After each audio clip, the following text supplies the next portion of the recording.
Hello दोस्तों।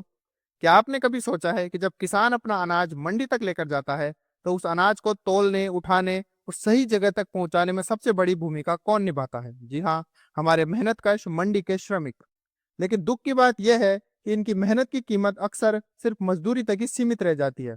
उनके स्वास्थ्य, बच्चों की पढ़ाई और भविष्य की सुरक्षा की जिम्मेदारी कोई नहीं लेता। इसी बात को बदलने के लिए राजस्थान की भजनलाल सरकार ने शुरू की है महात्मा ज्योतिबा फुले मंडी श्रमिक कल्याण योजना। जी हाँ साथियों, इस योजना के तहत मंडी में काम करने वाले हर पंजीकृत श्रमिक को मिलते हैं कई बड़े लाभ, जिनमें से पहला है बीमा सुरक्षा। अगर श्रमिक की अचानक प्राकृतिक मृत्यु हो जाए तो परिवार को 3 लाख तक की आर्थिक मदद मिलती है। दुर्घटना से मौत होने पर 5 लाख तक और स्थायी विकलांगता होने पर भी 3 लाख तक की मदद मिलती है। दूसरी है स्वास्थ्य लाभ। श्रमिक और उसके परिवार को मुफ्त की चिकित्सा सुविधा मिलती है।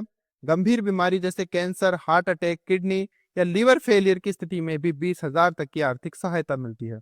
तीसरी है शिक्षा की गारंटी, जिसमें बच्चों को छात्रवृत्ति दी जाती है, जिसमें 10वीं में पढ़ने वाले बच्चों को 3500 रुपए तक, 12वीं के बच्चों को 6,500 रुपए तक, या यूजी या पीजी में पढ़ने वालों को 5 से 6 हजार रुपए तक की छात्रवृत्ति दी जाती है, ताकि उनकी पढ़ाई कभी पैसे की कमी की वजह से रुक ना जाए।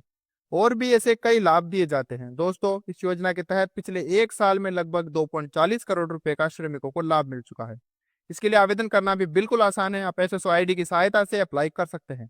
दोस्तों, यह योजना सिर्फ कागज पर बनी योजना नहीं है, बल्कि उन हजारों श्रमिकों की मेहनत को सम्मान देने का एक प्रयास है, जिनके बिना किसान का अनाज किसान से उपभोक्ता तक पहुंच ही नहीं सकता। महात्मा ज्योतिबा फुले ने हमेशा गरीब और वंचित वर्ग की भलाई के लिए काम किया था।